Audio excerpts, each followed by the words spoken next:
वटवृक्ष उभं करण्याची ताकद असणार, समाज उत्थानाची प्रेरणा जनामनात उरात निर्माण करणार असं ते शिक्षण असावं. ते शिक्षण,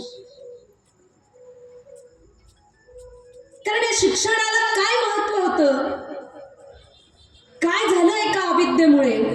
या ठिकाणी सांगितलंच गेलं की विद्येविना मती गेली, मतीविना नीती गेली, नीतीविना गती गेली, गतीविना वित्त गेले, वित्ताविना शूद्र खचले. इतके अनर्थ एका अविद्येने केले की शिक्षणानं माणसासारख्या माणूस असणाऱ्या माणसाचे जगण्याचे अधिकार नाकारले. सगळीच माणसं एकाच हाडामासाची, रक्तामासाची असताना कोणी काय घालावं, कोणी काय खावं, कोणी कसं राहावं आणि कोणी कुठले सोहळे ओवळे आणि कुलाचार पाळावे कोण सांग.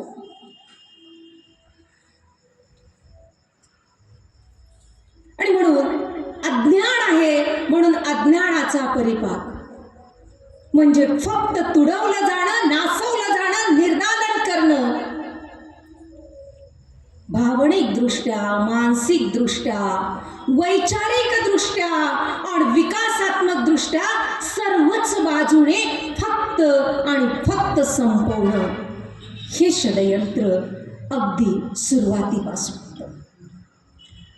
पण जेव्हा शिक्षणाचं महत्व पटते आहे तेव्हा या ठिकाणी महात्मा ज्योतिबा फुल्यांसारखा माणूस प्रस्थापित व्यवस्थेला शह देत इथे शाळांची उभारणी करतो.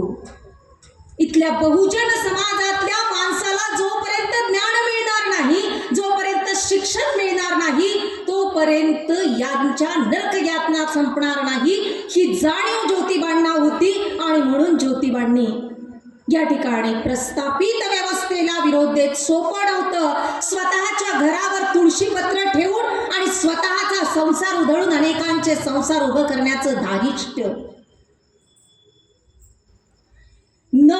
नवविवाहानंतर नव्या सुखाची, नव्या लग्नाची स्वप्न पाहावी तर आमची सावित्री वाळूवरती गणित मांडते आहेत, वाळूवरती अक्षरा गिरवते आहेत. आणि ज्या काळात स्त्रीला शिक्षणाचा अधिकार नव्हता, स्त्री शिकली तर त्याच्या आड्या होऊन नवऱ्याच्या ताटात पळतात आणि मग नवरा अल्पायुषी होतो, अशा भ्रामक समजुतीने संपूर्ण समाज ग्रासलेला होता. त्या काळात स्वतःच्या पतीच्या शब्दावर विश्वास ठेवणारी सावित्री मला सत्यवानाचे प्राण परत आणणाऱ्या सावित्रीपेक्षा जास्त मोठी वाटते. आणि ही सावित्री पहिली स्त्री शिक्षिका म्हणून उभी झाली ती याच शिक्षणाच्या माध्यमातून.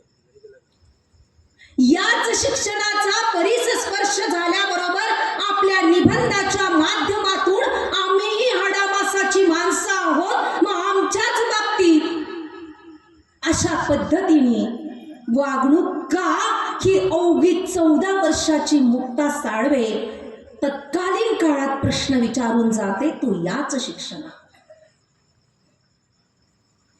पहिली स्त्री संपादिका म्हणून ताणूबाई बिर्जे पुढे येते आहे ती याच स्त्री शिक्षणामुळे. आणि आपल्या मनीची सर, उरीची वेदना आणि खऱ्या अर्थाने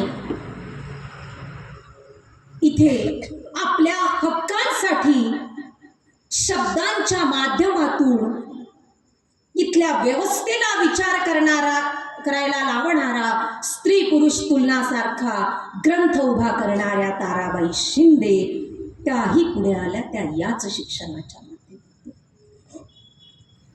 याच शिक्षणाने नाकारल्या गेलेल्या